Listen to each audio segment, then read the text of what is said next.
ডিএমপির ভিতরে এই ধরনের কোনো ঘটনা বা লাশ কোনো উদ্ধার হয়নি।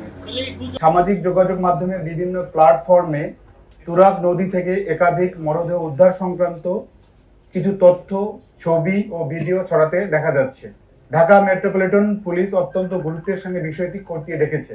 ডিএমপির উত্তরা বিভাগের আওতাধীন তুরাগ থানা এলাকায় এ ধরনের কোনো ধারাবাহিক মৃতদেহ উদ্ধার, হত্যাকাণ্ড কিংবা এ সংক্রান্ত অন্য কোনো ঘটনার সংবাদ পাওয়া যায়নি।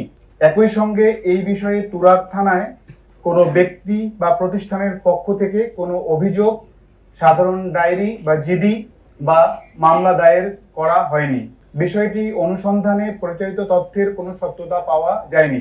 এ বিষয়ে বাংলাদেশ পুলিশের ভেরিফাইড ফেসবুক পেজ থেকেও ইতিমধ্যে একটি আনুষ্ঠানিক বিবৃতি প্রকাশ করা হয়েছে।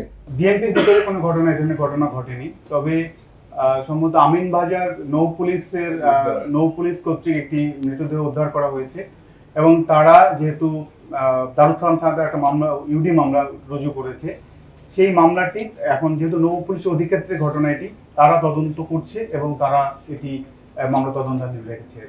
আমার বক্তব্য, আমি মনে করি যে ডিএমপির অধিক্ষেত্রের মধ্যে আমি সীমাবদ্ধ থাকতে চাই।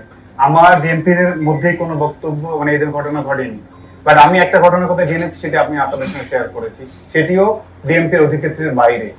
তো আমার মনে হয় যে আমি ডিএমপির ভিতরে এই ধরনের কোনো ঘটনা বা লাশ কোনো উদ্ধার হয়নি।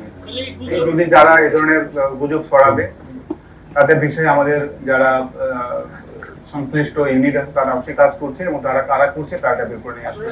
আমাদের ব্রিফিংটা হচ্ছে জনমনে বিভিন্ন ধরনের গুজব ছড়ানো হচ্ছে যে এটা ডিএমপির ঘটনা থেকে এরা মারা গিয়েছে, ডিএমপির পুলিশ বিভিন্ন ভাবে ডিএমপি লোকজন এই ধরনের, বাট এটা একেবারেই বানোয়াট গুজব।